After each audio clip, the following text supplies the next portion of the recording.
Hello, Lambic Park Church. My name is Chris Burgess, the board chair here, serving on behalf of you with the rest of the elders team. So, hello, and thank you for taking a few minutes to hear about the process and the procedure behind our budget proposal.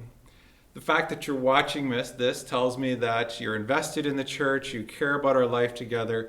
That's what we need. So, thank you very much for spending some time watching this video.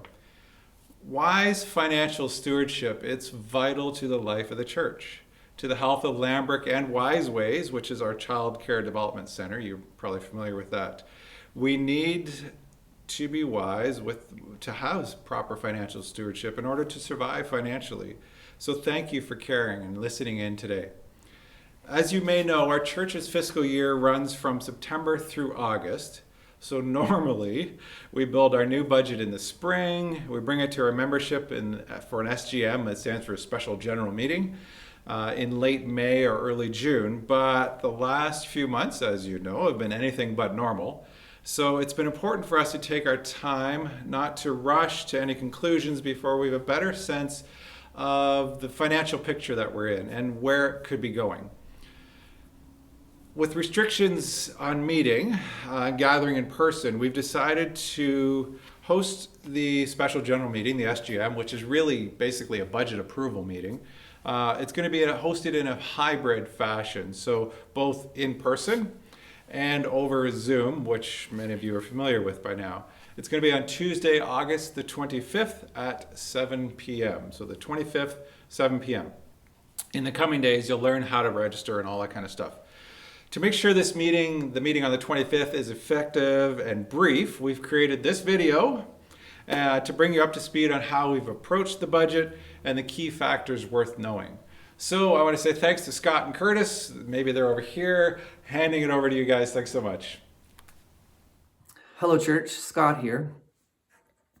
It's important as we begin to look toward the budget that we are proposing that we understand what this last season has been for us. As you are well aware, it's been since March, mid-March, since we've gathered, which is over 20 weeks now. 20 weeks, that's amazing. Never would have expected that or wanted it, right? And yet through all this time, our congregational giving has declined, though not dramatically, which has been an incredible gift, something we didn't really know what to expect in regard to all of us. And so before anything else, I just want to say on behalf of our whole leadership team, our board, our finance team, our administrators, thank you to everyone who has given consistently, faithfully, and generously through this unexpected season. Since the beginning of the pandemic, we, the board, the finance team, administrator, have worked hard to practice wise financial stewardship with priority to resourcing our ministries, supporting our staff and missionaries and missional partners, and working to support Wise Ways Child Care Development Center, which is a big part of our life, as they navigated initially through closing and then reopening in a modified way, and then working with them as they build their own plan for financial viability through this challenging season. Fortunately, amidst the gaps, where appropriate, we've been able to access some available government funding, such as the employee wage subsidy, intern grants, and emergency grants for the operation of Wise Ways. As we look forward, as I'm sure you can expect, there are some real challenges to building a budget in the midst of so many unknowns. This is equally real for both our congregational life as well as for Wise Ways. So I'll just name a few of those unknowns. One, how will many of us fare the economic challenges of the coming season? And how will this impact our shared giving? Second, what government grants are going to be available for us congregationally, for Wise Ways? How long, how much is to come? Third, how will COVID restrictions continue to exist and change? Will they relax? Will they intensify? Will we have a mix off and on in the coming year? And how will this continue to affect the ways we seek to be the church and do church in big and small ways? Those are very real questions.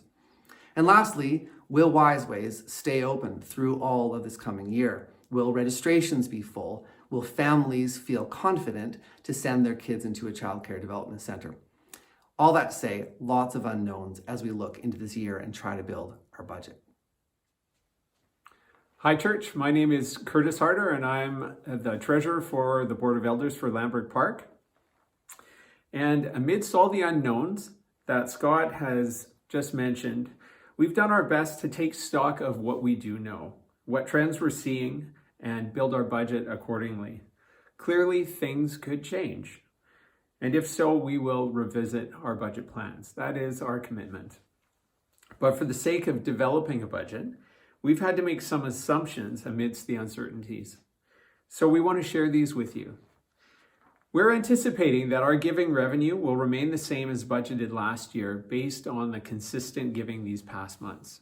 So we're not projecting growth, nor are we projecting a drop. We're working with an assumption that government restrictions for gathering will continue for at least 6 months, but will not increase, allowing Wiseways to remain open. This budget anticipates that Wiseways will be up and running with 3 fully booked classrooms operating for 12 months. This model means they'll be self-sufficient and contributing operating expenses to the organization. We're assuming that only basic government funding will be available to Wiseways. There will not be a continuation of some of the extra funding that's been available in the early season of COVID. We're anticipating that staff levels at Lambert and Wiseways will be maintained. There'll be no significant additions. And lastly, this budget is built with an expectation that unforeseen expenses will be minimal and operational costs run as tightly as possible. Under normal circumstances, one of our commitments has always been to present a reasonable revenue forecast and a balanced budget. This year is different. Today I'm wearing my budget shoes, an old pair of Blundstones, which are sturdy, conservative, and not particularly exciting. And they match the budget that we're proposing. And this year, you'll see we're proposing a modest overall deficit of just under $8,000 through the course of the year. We want to be clear that the board and finance team recognize that this isn't a sustainable business model or a precedent for future budgets. But we do think it's appropriate for this coming year and for a few reasons. First of all, thanks to the generosity and faithfulness of many, our giving has largely been stable through an unstable time. Second, emergency government subsidies have been available to assist with Wiseways operating costs and to partially cover employees' wages when Wiseways needed to close and through a modified restart. Third, thanks to these factors and our frugal spending, we now have a moderate cash reserve as we step into a new fiscal year. And fourth, as the finance team reflected back to the board through this process, this is the definition of a rainy day scenario. Times like this are why we have reserves. As a result, the Finance Committee and the board are comfortable using reserve funds to make up this small anticipated deficit this year. We have the means to do this year, but are not embracing this as a precedent for the future. This is an austerity budget, limited to vital ministries and expenses, and reflecting the priorities we mentioned earlier, supporting our congregational life and ministry, support of our staff, missionaries and partners, as well as supporting the fruitful works of Wiseways. We already have a rough plan in place should revenue decrease or increase, and you have our commitment that the budget will continue to be very closely monitored. The board recognizes its responsibility to the community, the congregation, and ultimately to God in stewarding our resources in the best possible way. So let's talk about the budget we are proposing. You can follow along on the budget summary sheet that's available on our website. And we'll have a page on screen while we're talking here as well. Your copy may look a bit different than this, but the numbers should be the same. Although Wiseways is ultimately a part of Lambert, their budget is presented separately in a simplified format. So first of all, let's look at Lambert's budget, starting with the revenue line items. You'll notice that our overall revenue expected for this year is the same as what we anticipated last year. We've chosen this approach based on the fact that our revenue this year this last year tracked very closely to our projections, and even through the pandemic, giving has been very consistent the past few months. You'll notice that we expect to receive revenue a bit different than last year. For example, since we can't pass the offering basket each Sunday, we receive fewer checks or receipted offerings, but more people now give online, much of which is unreceipted offerings. Regardless of the way it comes in, we anticipate our revenue will stay the same as last year at $685,500. Second, let's look at expenses. A quick overview of a few areas worth noting. So overall, we're running a pretty tight organization. You'll see these first two lines are office operations and facilities. These lines include things like our equipment leases, heat and hydro utilities, fire protection, and organizational insurance. Unfortunately, these costs change very little through times like this, and in fact, some, like insurance, are actually expected to increase. You may wonder about utilities since we have less congregational building use. However, with Wiseways fully functional, the bills for the facility are only reduced a little. The next and most significant line is our personnel. This line includes all wages and benefits for Lambrick staff. You may notice that the overall personnel line has actually increased from last year. This does not reflect a wage increase for any of the staff this coming year, but is due to expanding Lucy's role from 15 to 30 hours last fall, allowing her to increase her contribution from communications to supporting ministries, leaders, and people as our community catalyst. Although it may not always be seen, the pandemic has placed new demands on leaders and paid staff. Finding new ways to connect people and continue ministry in modified ways while negotiating the increased complexity of being a church in this time has kept staff on their toes. Throughout these times, we have examined our expenses very closely and have not felt the need thus far to adjust our personnel levels. Next is our missions budget. Although there is just a lone number in the overall budget, I believe you should have available to you another document that gives a greater sense of how the missions budget is broken down, supporting individual missionaries as well as local and international partnerships, such as Food for the Hungry, Mustard Seed, and Camp Imidine.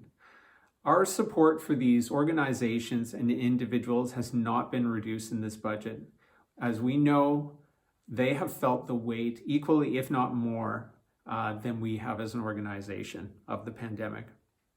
The overall missions budget has been reduced this year only in the areas usually designated for international missions trips, since we know travel is unlikely during this time.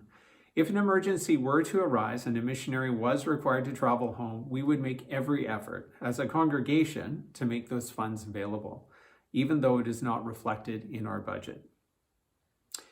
Vision Ministries is our national church network. We are grateful for their partnership and support through many different chapters in our congregational life and are glad to contribute back to all they do for churches like us and many new gospel-centered initiatives across the country.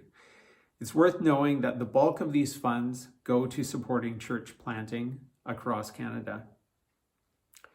Sunday Ministry feels like an odd title these days, but the most notable piece of this covers another year of having Daniel McDougall, who's one of our missionaries, contribute alongside Scott as a teaching associate, preaching 12 times over the course of the year. We're hugely thankful for Daniel's teaching ministry and his partnership with our pastoral team. You'll notice that each of the ministry areas, worship arts, children's ministry, and youth ministry, have each been given extremely modest budgets this year, mainly due to the restriction on large gatherings. Clearly, these expressions of our ministry continue on, but in different ways, and we want to make sure they have what they need to minister well to our kids, youth, and congregation. Lastly, for Lambrick's budget, our community life budget includes all our congregationally led ministries and events, including an increased provision for the vital work of our family care team. And finally, Wiseways. Wiseways has proposed a budget this year based on operating 3 full classrooms, which will enable payment of all operating costs noted here as facility use commitment, and results in a balanced budget. If demand arises, they may be able to open an additional classroom, but this is not planned or part of the budget at this point. This budget reflects the way they are currently required to operate to meet government regulations during the pandemic. Registrations for September are still coming in, but we are not yet at capacity. They are actively working to fill every class. Thank you, Scott and Curtis. And thank you for taking the time to listen and follow along with us. We hope this video has helped you understand some of the challenges and the work being done to plan on the financial front as best we can for the coming year. As you think of us, please pray for us, pray for wisdom and faith to guide us in the midst of shifting times.